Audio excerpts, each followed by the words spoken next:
गर्मी में एक कमरे का ससुराल बना होटल। अरे मोरी मैया, कितनी गर्मी हो रही है। गर्मी से हाल बुरा हो चुका है। बहू जल्दी आजा, मैं तो शादी की तैयारी से ही थक चुकी हूँ। भगवान का शुक्र है कि ये शादी निपट गई। वो तो है माँ जी। ये कहकर रचना कलश के चावल गिराकर घर के अंदर आती है। अरे अंतरा, अब तो तेरी बहू आ गई। अब तो तेरी बहू के हाथ से खाना खा पी कर जाएंगे। अरे जरा हम भी तो देखे बहू कितना अच्छा खाना बनाती है। क्यों कश्मीरा? अरे हाँ हाँ बहू, मुझे बहुत गर्मी लग रही है। मुझे क्या, सबको ही लग रही होगी। गर्मी जो इतनी पड़ रही है, तो जा सबके लिए ठंडा ठंडा शरबत बना कर लिया। जी बुआ जी। और सुनो, तुम शहर में नहीं गांव में हो, तो यहाँ पर तुम्हें घूंघट में रहना पड़ेगा। जी बुआ जी। अरे पर बहू देखेगी कैसे? उसने इतना मोटा और भारी लहंगा पहन रखा है, कपड़े तो बदलने देते। ओहो, जब तक बहू कपड़े बदल कर आएगी हम तो पसीने में तर हो जाएंगे। इससे पहले बहू तू कुछ शरबत लिया। जी लाई।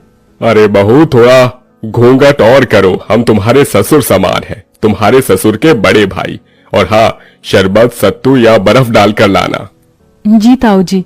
माँ जी, रसोई कहाँ है? अरे बहू, तुझे रसोई ढूंढने में कोई परेशानी कैसे हो सकती है? वो देख, तेरा ससुराल एक कमरे का है, इस एक कमरे के कोने में हमारी रसोई। वो देख, जा जाकर शरबत बना दे, सभी मेहमान इंतजार कर रहे हैं। इसका मतलब हमारे सारे रिश्तेदार यहीं रहेंगे, इस एक कमरे के ससुराल में? और कहाँ जाएंगे बहू? यहाँ पूरे में बिस्तर बिछा देंगे, सब यहीं लेट जाएंगे। हे भगवान, इतनी गर्मी में सारे लोग एक ही कमरे में कैसे रहेंगे? ऊपर से रसोई भी यहीं है, सारी गर्मी इधर ही आ जाएगी। ऊपर से मुझे ना कपड़े चेंज करने दे रहे, ना घूंघट हटाने दे रहे। मैं तो ऐसी गर्मी में पागल हो जाऊंगी। ये कैसी जगह शादी हो गई है मेरी। इतना कहकर दिल पर पत्थर रखकर उस एक कोने की रसोई में रचना बड़ी मुश्किल से घूंघट में शरबत बनाती है और एक एक करके सभी मेहमानों को शरबत देती है। अरे बहू, इतना सा ही शरबत बनाया था क्या? अरे जरा अपने घर के लोगों को तो देखो, सारे मेहमान हैं। जाओ और शरबत बनाकर लेकर आओ। जी अभी लाई। अरे अंतरा मामी, भूख भी लग रही है। अपनी बहू से कह दो कि थोड़ा कुछ खाने पीने को भी ले आए, सारे मेहमान भूखे बैठे हैं। हाँ विनोद बेटा, मैं अभी खाना बनवा देती हूँ, या बहू खाना भी बना ले। मुझे इतनी गर्मी लग रही है, ऐसा लहंगा पहनकर मैं खाना कैसे बना पाऊंगी? और यहाँ तो कोई कमरा भी नहीं है जहाँ मैं चेंज कर पाऊं। इसीलिए तुझे मना कर रही हूँ, अभी सबको खाना दे दे, शांत होकर बैठ जाएंगे, तो तू अपने बाकी के काम निपटा लेना। जी माँ जी। बड़ी मुश्किल से रचना खाना बनाने के लिए लहंगे में बैठ पाती है। पूरी सब्जी बनाते बनाते उसे पसीने आने लगते हैं। हे भगवान, मैं तो थक गई। पता नहीं कैसे लोग हैं जो इस एक कमरे के ससुराल को समझ रखा है।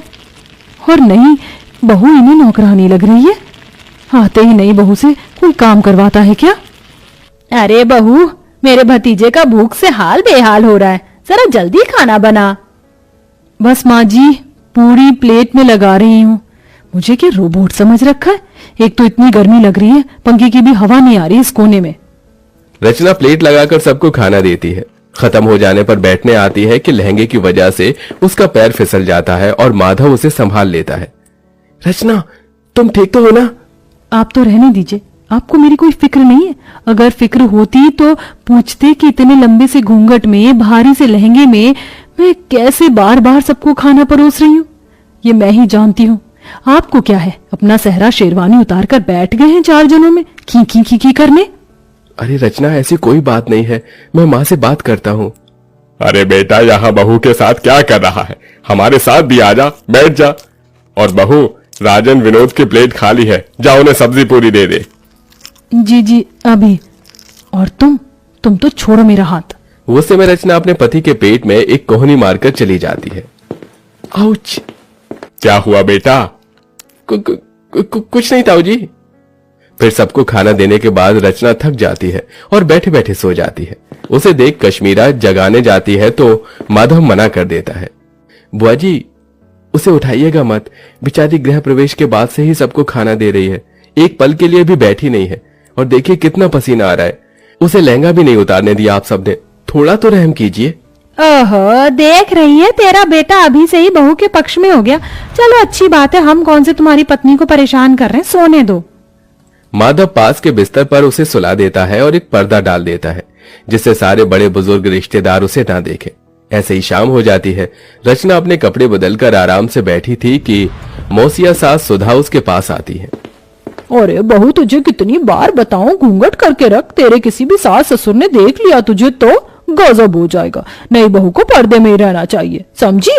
अब जा जाकर चाय बना। मैं चाय तो बना दूंगी, पर मैं तो पहले इस तरफ बैठी हूं ना, मुझे कोई भी नहीं देख सकता, तो थोड़ी देर घूंघट ऊपर कर लूंगी तो क्या हो जाएगा। मुझे भी गर्मी लग रही है, और ऐसा तो है नहीं किसी ने मेरी शक्ल नहीं देखी, सबने शादी में मुझे देखा है। देख ले अंतरा, देख ले तेरी बहू कैसे अभी से ही जबान लड़ा रही है। अरे मैं तो मौसी हूं, मुझे इस बात का बुरा नहीं लगेगा, लेकिन कोई और होता तो तौबा तौबा तौबा। छोड़ ना सुधा, ऐसी बात नहीं करते, जा सबके लिए चाय नाश्ता लेकर आ। ये बोलते ही रचना घूंघट करके फिर से गर्मी में सबके लिए चाय बनाती है। अब इतने सारे मेहमान थे, हर कोई थोड़ी थोड़ी देर बाद अपने खाने पीने की फरमाइश कर रहा था। ऊपर से हल्की साड़ी पहनने पर विनोद कहता है, देखो रचना, मैं तुम्हारे जेठ की तरह हूँ और अभी तुम्हारी नई शादी हुई है, इसलिए बता रहा हूँ इतनी हल्की साड़ी मत पहनो। जो नई नवेली दुल्हन हो तो थोड़ी भारी साड़ी पहनो। भाई साहब, गर्मी लग रही है इसलिए मैंने थोड़ी हल्की साड़ी पहनाई है। कोई बात नहीं, थोड़ा बर्दाश्त करो और अपने हाथ के पकौड़े भी बनाकर खिला दो। फिर कहाँ मैं बार बार आने बैठ रहा हूँ, मुझे तो आगरा ही चले जाना है। अब मेरा भेजा फ्राई हो रहा है, शादी करके पछता रही हूँ। इससे पहले ही बढ़िया थी मैं जब जीन्स टॉप पहनकर विदाउट कोई घूंघट के इधर उधर रहती थी, पर इन बड़े लोगों ने तो मेरा जीना हराम कर दिया। ऊपर से इतना छोटा ससुराल है, हर जगह कोई ना कोई बैठा है। सच में कमरे के ससुराल को होटल समझ लिया है, जाने का नाम ही नहीं ले रहे। जब से आए बहू ये, जब से आए बहू वो। जी भाई साहब, लाई अभी पकौड़े। इतना कहकर रचना फिर से चूल्हा जलाकर गर्मी में बैठकर पकौड़े बनाती है। उस चूल्हे का धुआं और गर्माई सीधे रचना के मुंह पर लग रही थी। बस अब मुझे और नहीं होगा, मैं पागल हो जाऊंगी इस गर्मी में, थोड़ी देर बाहर चली जाती हूँ। पकौड़े उतार कर वो थोड़ा बाहर जाकर हवा लेते हैं। भले ही बाहर गर्मी सही, लेकिन उतनी भभक तो नहीं है जितना अंदर एक कमरे में है। भगवान जाने कैसे आलसी जानवर की तरह सब एक साथ अंदर हैं, ये भी नहीं कि अपने घर चले जाएं। अरे सर, सुकून तो अपने घर पर ही होता है, लेकिन यहाँ के रिश्तेदार बड़े मक्खी की तरह हैं जो गुड़ से चिपक जाते। एक काम करती हूँ, फ्रिज के ठंडे पानी से मुंह धोकर अंदर चली जाती हूँ, वरना सब बोलेंगे। फिर रचना ठंडे पानी से मुंह धोकर फिर सबके काम करने लगती है। ऐसे ही 4 दिन से हफ्ता और हफ्ते से 2 हफ्ते हो जाते हैं, लेकिन मेहमान जाने का नाम नहीं लेते। उन्होंने नई बहू को गर्मी में बिल्कुल काम करवाकर परेशान कर दिया था। ऐसे में रचना की हालत बहुत खराब हो जाती है, क्योंकि वो बेचारी खुद भी खा पी नहीं पाती है। पति से अपनी परेशानी बताती है, लेकिन वो नजरअंदाज कर देता है। बहू एक दिन गर्मी में कपड़े सुखाते सुखाते बेहोश हो जाती है। माधव फौरन डॉक्टर को घर पर बुलाता है, तो डॉक्टर बताता है, देखिए, गर्मी में इनकी हालत बहुत डाउन हो चुकी है। और इतनी मोटी साड़ी क्यों पहनी है आप लोगों ने? आप जून जुलाई की गर्मी से वाकिफ नहीं है क्या? और इतने सारे लोग क्यों हैं? यहाँ पर मरीज के पास ज्यादा लोग रहने से और घबराहट पैदा होती है। देखिए माधव जी, हो सके तो थोड़ा रेस्ट करने वाला एनवायरनमेंट प्रोवाइड करवा दो तो बेहतर होगा। जी डॉक्टर। ये सब इसी वजह से हो रहा होगा। बहू ने मुझे बोला था कि उसे परेशानी हो रही है, फिर भी मैंने इसकी एक नहीं सुनी। बेटा डॉक्टर साहब सही कह रहे हैं, देख बहू का पगफेरा भी नहीं हुआ है, ऐसा कर तू इसके मायके ले जा इसे। ठीक है माँ। बहुत हो गया, कहीं ना कहीं ये रिश्तेदार भी मेरी बहू के इस हालत के जिम्मेदार हैं। बहुत दिन खाना खा लिया मेरे घर को होटल समझकर, अब मुझे इन्हें यहाँ से निकालना ही होगा।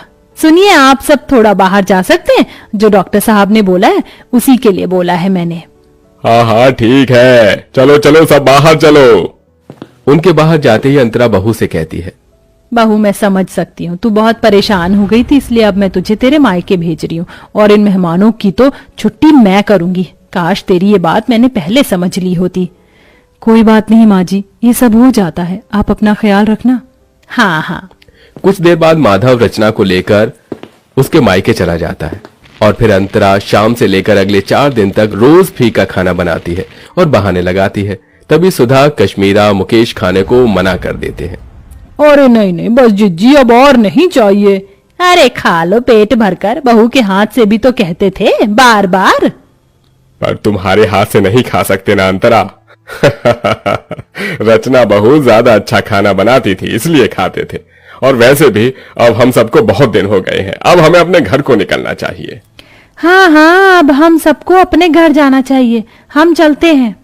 इस तरह सारे मेहमान मजबूरन खुद ही अंतरा का बेकार खाना खाकर वहां से भाग जाते हैं और कुछ दिनों बाद ही नई बहू घर वापस आकर एसी में सास के साथ खुशी खुशी रहने लगती है।